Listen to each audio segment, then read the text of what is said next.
In this segment, we are joined by Brian Hoops of Midwest Market Solutions in Springfield, Missouri, and I want to get Brian's thoughts on our market action here.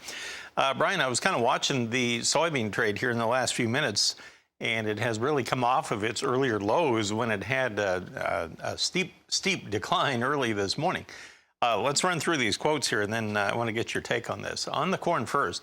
We have the March corn now down 3 3/4. We're at 429.5. It hasn't moved a whole lot here this morning, kind of consistently about 4 cents lower here. On the soybean trade with these quotes provided by bar chart, now you have January soybeans down just 9 cents. I say just 9. We're at 11.82.5. We hadn't been as low as 11.74. So we had all kinds of pressure early on this morning. It was down in the neighborhood of about, what would that be, about 17 cents or so. March down 8 3/4, now at 11.83 3/4. So it's trying to claw its way back, apparently. And then on the wheat trade in Chicago, we have the March contract 3 3/4 higher at 608 1/4. And in the hard red winter wheat, we have March now 5.5 higher at 566. And in the spring wheat market in Minneapolis, you have March trading 3 3/4 higher at 564 3/4. The cotton market, by the way, I wanted to make sure I include that. The March is down 122 points at 72.58 cents per pound. So we'll start here on the soybean trade. Brian, the intraday market, that thing has been really choppy here this morning. And, you know, it went up and hit $12 the night before last and then backed away, and it hasn't really tested it much ever since it did that. But what do you think the odds are that they'll go back and retest that here? It looks like it was starting to get some steam here a little bit ago. Yeah, good morning, Marlon. Last week we heard some rumors that China was in the market for U.S. soybeans once again. And this morning there's been some rumors that China is now canceling cargoes of U.S. soybean purchases, and that's what's starting to weigh on this market. And it's a rumor, and that's all there is. It's unlikely that they're going to be canceling purchases at this point in time, especially with South American weather so much up in the air right now. Some hot and dry weather is still in the forecast, even though there is better chances of rain than what there were the last couple days. So they could get some rain, but in the longer term, it looks like it's going to be hot and dry stretch for a lot of the country of both Brazil and Argentina. There'll certainly be some areas that receive some showers, but there's going to be a lot that's going to be stressed. So I think it's unlikely that we're going to see China cancel soybean purchases right now. And we are starting to see, as you said, the market come off of its lows of the day and find some buying interest. Well, it's really catching the market's attention that China hasn't bought any soybeans for, I believe, 18 days now, correct?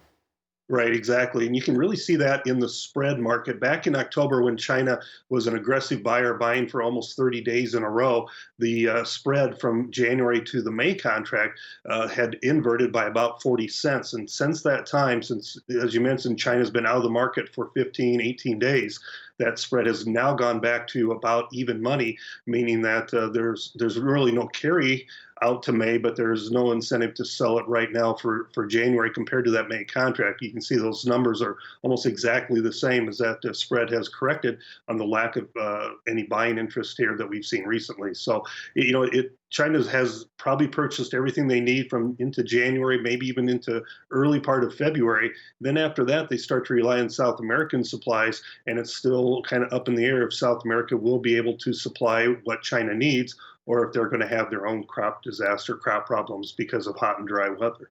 Yeah, and we keep hearing more and more about that. Brian, we'll come back and take a look at our cattle and hog market activity here in just a moment. Our guest, Brian Hoops, will be back right after this. Early this morning, the Dow was making a fairly sizable move. Let's see what it's doing right now. Currently on the Dow futures for December, wow, 390 points higher. Look at them go, 29,936. Ooh, we had a high earlier of 30,000. We're not that far away from it anymore. Isn't that interesting? All right, what's the dollar doing today? Currently, we have the dollar value. This would be your December futures, down 224 points, weakening up now at 92.270. Well, we're talking with Brian Hoops of Midwest Market Solutions, this time about livestock trade, February live cattle. If we can go back to the board here, Brian, with the quotes from bar chart, up $1.30 at 114.20 per hundredweight on the feeder cattle market. Here you have the January contract, $1.40 higher now at 139.22. They're really getting up ahead of steam here. And of course, on the beef cutout values from yesterday, we had a big push higher there in the afternoon update. Wow, those choice cuts, $241.60. That was up $3.25 yesterday. The select values were up $250 at $217.48. So that is obviously providing some solid support here on the futures. Meanwhile, on the lean hog trade today, we have the February contract 85 cents lower at 66.27, but they had been up as high as 67.62. Now here you had the pork wholesale trade yesterday. The cutouts were down 40 cents at 77.77. We'll get new updated information here in a little over a half an hour from right now. But what do you think here in the way the market is acting so far? Yeah, the cattle market has a good reaction yesterday to the on-feed numbers and following up with additional gains today. It does look like this cash trade is going to be stronger, at least 110, possibly some 111 trade this week. The show list number is a little bit larger. And after we go past Thanksgiving, we enter into a really negative seasonal time frame for the cattle market. And based off of these on-feed numbers that we saw on Friday afternoon, it looks like into, at least December, starting December into January, February, March, we're going to have a lot of supplies coming at our market, maybe as much as 25% more supplies coming than a year ago. And then those numbers should tighten up a lot as we go into the second and third quarters of next year. So we may have a period of, oversupply that we struggle with. After that, I think there's going to be very strong markets for this cattle market. We're looking at least, I think a dollar higher cash trade at least this week, though. Yeah, that's right. And we had the cold storage report out yesterday. That did show a little increase in beef inventory, but boy, a big decrease in the pork inventory too.